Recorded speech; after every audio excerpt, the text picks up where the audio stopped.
ఎవరిది వాళ్ళు అందిన కాడికి దోచుకోనే స్కీమ్లో భాగంగా ఈరోజు వాళ్ళు దోచుకుంటా ఉన్నారు. ఆ దోపిడీని మేము బయట పెడుతుంటే వాళ్ళకి ఎక్కడ లేని మంట వస్తున్నది మా మీద. మాకేం ఫరక్ పడది. మీకు తెలియదు కానీ మీడియా వాళ్ళు మీరు కూడా మాకు తెలియకుండానే సాయం చేస్తున్నారు. మీరేమనుకుంటున్నారంటే ముఖ్యమంత్రి చెప్పిండు మేము ఇట్లా కేసు నోటీసులు వచ్చినాయి, మరి వీళ్ళని ఏదో విచారిస్తున్నారు అని చెప్పి లోపల పోగానే మేము పోగానే ప్లేట్ బ్రేకింగ్లు పెట్టి గుచ్చి అడుగుతుండ్రు అని మీరు పెడతారు. మాకేం బాధ లేదు, ఎందుకంటే 100 కోట్ల పబ్లిసిటీ మీరు ఫ్రీగా మాకు ఇస్తున్నారు. మాకేం బాధ లేదు. తప్పు చేసినోడు భయపడతాడు, తప్పు చేయనోళ్ళు ఎవరికి భయపడాడు. రేవంత్ రెడ్డి కాదు, వాని జేజమ్మకు కూడా భయపడే సమస్య లేదు.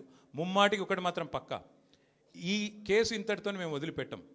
నా క్యారెక్టర్ అసాసినేషన్కి బాధ్యులైన రేవంత్ రెడ్డిని ఆయన తొత్తులుగా పనిచేస్తున్న పోలీసులు కొంతమంది, అందరినీ కాదు, కొంతమంది పోలీసులు ఎవరైతే ఉన్నారో ఆయన తొత్తులుగా ఆయన అడుగులకు మడుగులతో పనిచేస్తున్నారో వాళ్ళని నేను కూడా వదిలిపెట్టను. ఎందుకు వదిలిపెట్టను?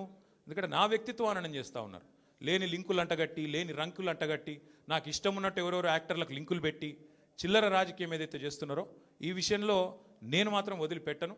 మీరేదో ఇవాళ ముఖ్యమంత్రి హార్వర్డ్కి పోయిండు, ఆడ వచ్చిరాని ఇంగ్లీష్లో ఏం నేర్చుకుంటుండో ఏం తెచ్చిండో కానీ ఆయన వచ్చే వరకు టైంపాస్ చేద్దాము అని చెప్పి మీరు డ్రామా చేస్తున్నారు. మాకు తెలుసు, ధారావాహికలాగా నడుపుతూ ఉన్నారు. మాకేం ఇబ్బంది లేదు. మీరు ఎన్నిసార్లు పిలిచినా వస్తాం, ఎందుకంటే చట్టాన్ని గౌరవించే పౌరులం. తప్పకుండా వస్తాం. మేము తప్పు చేయలేదన్న మాటనే చెప్తాము.